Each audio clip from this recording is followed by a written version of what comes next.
नमस्कार मित्रों, मैं विकास शाक्या एक बार फिर से आप सबका स्वागत करता हूं अपने चैनल पर। और आज हम डिस्कस करने जा रहे हैं त्रिपुरा रहस्य इसके चैप्टर नंबर 5 के वर्स नंबर 35 से लेकर के वर्स नंबर 42 तक। तो आइए देखते हैं इसमें आगे की कहानी क्या बताई गई है। जैसा कि आपको पता है कि जो हेमलेखा है वो अपने पति को एक कहानी सुना रही है, एक मेटाफरिक स्टोरी है, उसके माध्यम से वो आध्यात्मिक रहस्यों को समझाने का प्रयास कर रही है। ये आध्यात्मिक रहस्य केवल आध्यात्मिक नहीं है, ये हमारी पर्सनालिटी के जो इनर इनसाइट्स हैं उसको खोलती है। राइट, हमारी पर्सनालिटी किस तरीके से हमारी आदतों से, हमारी बातों से, हमारी तृष्णाओं से, हमारी इच्छाओं से और हमारी बुरी आदतों से प्रभावित होती है, किस तरीके से ये हमें नीचे गिराती है। इन चीजों को समझने के लिए इस चैप्टर में काफी मसाला है। ठीक है, तो सबसे पहले तो ये समझ लीजिए कि पिछला वीडियो आपको जरूर देखना है, जहां पर मेटाफरिक वे में जो वर्ड्स यूज किए गए हैं इस चैप्टर में उनको आप समझ सकें, क्योंकि हर वर्ड एक पर्सोनिफिकेशन है। हर एक वर्ड का एक पर्सोनिफिकेशन किया गया है। हर एक कहानी में हर एक जो बंदा है इसमें, चाहे वो हेमलेखा की सहेली हो, माँ की सहेली हो, राइट, तो ये सारी चीजें वहां पर पर्सोनिफिकेशन की गई है। हर एक को एक पर्सन का नाम दे दिया गया है। राइट, ये एक मेटाफर होता है, अलंकारिकरण करना। ठीक है, ये पर्सोनिफिकेशन यानी मानवीकरण अलंकार यहाँ पे इस्तेमाल किया गया है। ठीक है, तो उसको आप पिछले वीडियो में जाकर के देख लीजिएगा ये किसका क्या मतलब है। अब हम आगे देखते हैं। हेमलेखा क्या करती है, सारी बातें जो है बताना शुरू करती है, कहानी सुनाना शुरू करती है। उस कहानी में कुछ यूं है कि हेमलेखा की जो माँ थी उसने एक सहेली दी थी। हेमलेखा की माँ ने एक सहेली दी थी हेमलेखा को कि ये तुम्हारी सहेली है। अब वो जो सहेली थी हेमलेखा की, उसकी एक और कोई सहेली बन गई, और वो सहेली जो दूसरी सहेली बनी थी हेमलेखा की सहेली की सहेली, वो बुरे स्वभाव वाली थी। उसका कैरेक्टर ठीक नहीं था। राइट, उसके संगत में रह करके इसकी जो सहेली थी, हेमलेखा की जो सहेली थी, वो बुरे स्वभाव वाली हो गई। उसको भी असर आने लगा, उसकी संगत में उस पर असर आने लगा। कैसे आने लगा वही यहाँ पर अब आगे डिटेल में वो बता रही है। तो यहाँ पर उसने कुछ बातें बताई कि सहेली की सहेली ने, जो उसकी सहेली थी हेमलेखा की सहेली, उसकी सहेली जो कि एक बुरे स्वभाव वाली थी, उसने क्या किया कि उसको अपने साथ रखते रखते, उसको बहलाते फुसलाते, अपने जीवन में अपने साथ रखते हुए, अपने साथ उसको काम काज कराते कराते उसको अपने स्वभाव वाला जब बना लिया, तो उसने धीरे से उसकी मुलाकात यानी हेमलेखा की सहेली की मुलाकात किससे करवाई? अपने बेटे से करवा दी। बुरे स्वभाव वाली स्त्री ने हेमलेखा की सहेली की मुलाकात, जो दोस्त बना लिया था उसको, उसकी मुलाकात अपने बेटे से करवा दी। उसका बेटा बहुत ही बुरे स्वभाव का था, लगातार शराब पीता था, हमेशा उसकी आंखें चढ़ी रहती थी, उल्टे सीधे काम करना, गलत संगत में रहना, वैश्यावृत्ति में रहना, ये सब अय्याशी करना, ये उसके शौक थे, ये उसके चरित्र का गुण थे। ठीक है, मतलब सारा का सारा बुरा चरित्र था उसका, तो शराबी और अय्याश था। मैं आपको फिर बता दूं कि यहाँ पर जितनी भी बातें बताई जा रही हैं ये सब मेटाफरिक हैं। हर किसी का एक पर्सोनिफिकेशन किया गया है, हर एक कैरेक्टर का, हर एक एलिमेंट का जो हमें इन्फ्लुएंस करता है, उसको, हमारी पर्सनालिटी को इन्फ्लुएंस करता है, उसको एक नाम दे दिया गया है, एक पर्सनल नाम दे दिया गया है, पर्सन की तरह उसको ट्रीट किया गया है। जहां पर भी ऐसा किया जाता है उसे पर्सोनिफिकेशन यानी कि मानवीकरण अलंकार हिंदी में कहते हैं। ठीक है, तो शराबी और अय्याश ये था वो। ठीक है, उसके बाद उसका जो पुत्र है उसका नाम याद रखिएगा। जो पुत्र था उसका नाम है मूढ़ यानी मूर्खता। जो मूर्खता हम करते हैं उसी मूर्खता को यहाँ पर पुत्र बताया गया है। ठीक है, यानी मूर्खता का पर्सोनिफिकेशन कौन है? उसका वो बेटा जो शराब के नशे में रहता है और हमेशा आंखें जिसकी चढ़ी रहती हैं। इसका मतलब क्या है कि जो आदमी मूर्ख होता है, जो भी आदमी मूर्ख होता है, उसके अंदर ये भाव होता है कि वो बड़ा समझदार है और हमेशा वो नशे में ही रहता है। मूर्ख आदमी कभी डाउट में नहीं रहता। मूर्ख आदमी को हमेशा ये विश्वास रहता है कि वो जो कर रहा है वो सही कर रहा है, और नशे में यानी अहंकार में तो वो रहता ही है कि हाँ मैं बिल्कुल सही कर रहा हूँ। ठीक है, अहंकार यानी शराब का नशा, वो अहंकार समझिए, और उसका जो स्वभाव है बुरा स्वभाव होना, मूर्खता के कारण बुरे स्वभाव अपने अंदर आ ही जाते हैं। राइट, क्योंकि जब किसी चीज पर हमें पूरा यकीन होता है कि यही सत्य है और जब हमारे सामने परिस्थिति बदलती है तो हम अपने पैंतरे बदलने लगते हैं। ठीक है, हम अपने स्वभाव के विपरीत जा करके या फिर कुछ बुरे काम करके अपनी चीजों को वापस सही करते हैं। यानी पहले गड़बड़ कर दी, अब फैसले को सही साबित करना है। पहले फैसला गलत ले लिया और अब फैसला जो है जो लिया गया है उसको सही साबित करने में लग जाते हैं। इस स्थिति में हम कुछ गलत काम करते हैं, चीजों का हेर फेर करते हैं। राइट, तो यही हेर फेर जो बताई गई है वही अय्याशी और शराबी उसको बताया गया है। राइट, आगे आते हैं सहेली और उसके शराबी साथी से। क्योंकि उसकी दोस्ती करा दी थी, तो दोस्ती कराने के बाद दोनों बॉयफ्रेंड गर्लफ्रेंड बन गए। जल्दी ही उनके बीच में अवैध संबंध बने और उस अवैध संबंध के फलस्वरूप एक पुत्र प्राप्त हुआ। यानी हेमलेखा जो कि कहानी सुना रही है, उसकी सहेली उसका एक पुत्र पैदा हुआ, किससे? एक दूसरे दुष्ट व्यक्ति से। और वो दुष्ट व्यक्ति किसका पुत्र था? उसकी सहेली की सहेली का पुत्र था। यानी हेमलेखा की सहेली की जो सहेली बनी थी, जो बुरे स्वभाव की थी, उसका पुत्र था। उसके साथ उसका ये पुत्र था, नया पुत्र जो है पैदा हुआ। ठीक है, तो ये जो पुत्र था इसका नाम क्या था? अस्थिर। अस्थिर, अस्थिर से आपको समझ में आ रहा है किसकी बात हो रही होगी? अस्थिर से बात हो रही है यहाँ चित्त की। हमारा मन जो हमेशा बेचैन रहता है, जो जिसके अंदर चित्त की चंचलता होती है, जिसका चित्त एक जगह स्थिर नहीं बैठता, जो कभी मेडिटेटिव स्टेट में नहीं आ सकता, एक जगह शांत बैठकर नहीं सोच सकता। कहीं अगर शांत बैठ भी जाता है तो तुरंत याद आता है, ओ वो काम पड़ा है, अच्छा उसने मुझे ऐसा कहा था, रुक कभी फोन मिलाता हूँ। ठीक है, अच्छा वो माँ ने ऐसा कह दिया था, वो बीवी ने ऐसा कह दिया था, ला फोन मिलाता हूँ। ये जो अस्थिर चित्त है, ये किसका किसका फल होता है? इसका पिता होता है मूर्खता।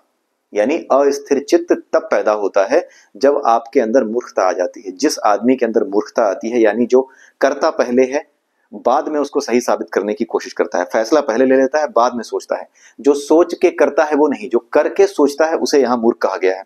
ठीक है, तो ये जो मूर्खता है, इस मूर्ख का पुत्र, यानी इस मूर्खता के कारण ही हमारे चित्त में अस्थिरता आती है। यानी अस्थिरता जो कि यहाँ पर पुत्र बताया गया है उसका, ये एक पर्सोनिफिकेशन किया गया है, अस्थिर उसको नाम दे दिया गया है। लेकिन ये बात यहाँ पर किसकी हो रही है? चित्त की।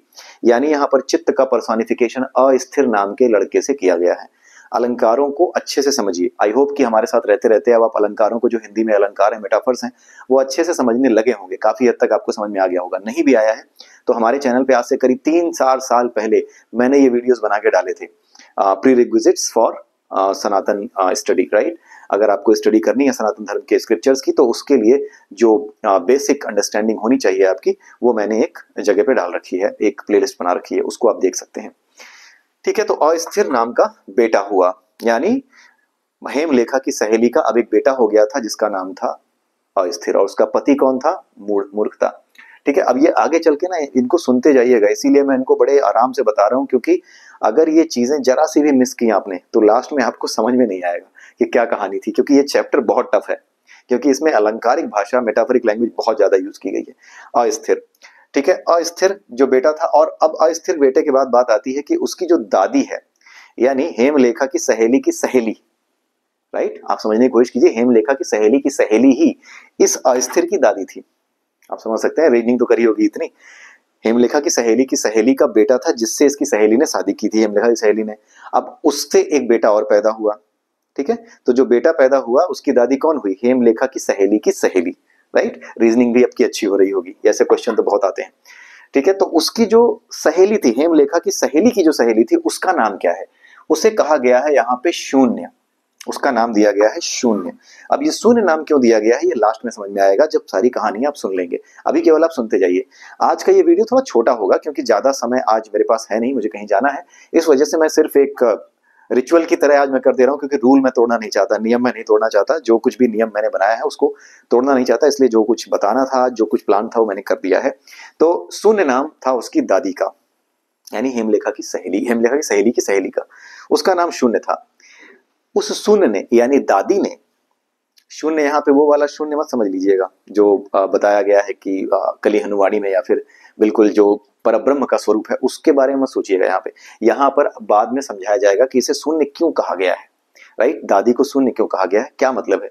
तो वो जो शून्य नाम की दादी है, ठीक है, शून्य यहाँ पर ऐसे समझिए, एक शून्य तो आध्यात्मिक शून्य है, लेकिन संसार का शून्य आध्यात्मिक शून्य का जस्ट उल्टा होता है। भगवान कृष्ण ने भगवद गीता में कहा है ना कि ये संसार, जो आध्यात्मिक संसार है, उसका रिवर्स इमेज है, उसका उल्टा प्रतिबिंब है।